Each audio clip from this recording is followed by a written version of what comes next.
It was in the heart of a small, picturesque village in 18th-century Europe, situated between rolling hills and verdant fields, stood the workshop of Elias Morgenstern, a master clockmaker revered across the continent. His creations were not merely devices to mark time but delicate works of art that seemed to beat with a life of their own. The townsfolk often whispered that Elias could hear the heartbeat of a clock, a gift that set him apart in the Guild of Masters. One fresh autumn morning, as golden leaves danced playfully on the cobblestone streets, a young woman named Clara Von Holtz approached Elias's shop.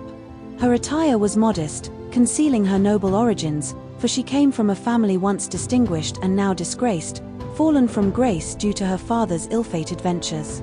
Clara, possessing a keen mind and an unyielding spirit, sought apprenticeship under Elias. Reluctant at first, the clockmaker soon recognized her talent and determination, and a silent agreement was struck. They began to work on a revolutionary timepiece, one that could measure time more precisely than any before it. As the months passed, the walls of the workshop bore witness to more than just the creation of a timepiece.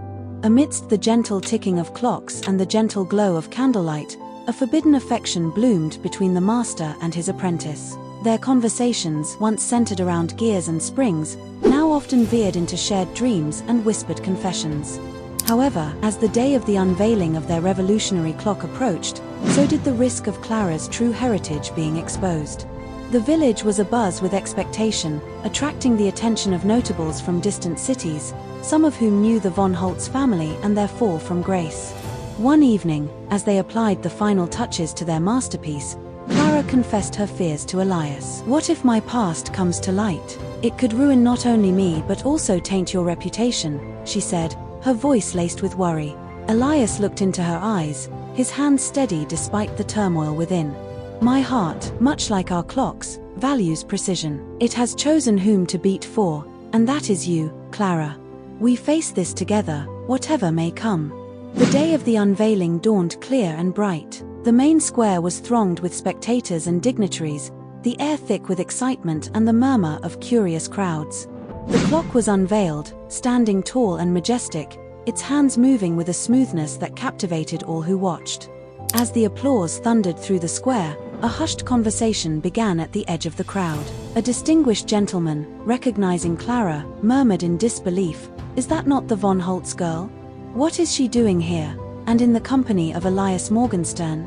The rumor spread like wildfire, and soon, a group approached Elias, questioning him about Clara's role and her background. Faced with a decision, Elias took a deep breath and addressed the crowd, his voice resonant and clear. "Ladies and gentlemen, indeed, Clara comes from the Von Holtz lineage, a family known both for its nobility and its trials. She stands before you not as a disgraced noble but as my apprentice, my colleague, and the co-creator of this marvel we have presented today. Her past is not what defines her, her talent, her integrity, and her vision do." The crowd fell silent, weighing his words. After a tense moment, applause broke out once more, this time louder and mixed with cheers. The village, and soon the word beyond, embraced Clara not for her family name but for her skill and dedication. Elias and Clara, now partners in both craft and love, watched as their timepiece was celebrated, a symphony to their shared passion and perseverance. In the small village where time was measured with precision, their love had found a moment to stand still, timeless and unyielded by the ticking of any clocks.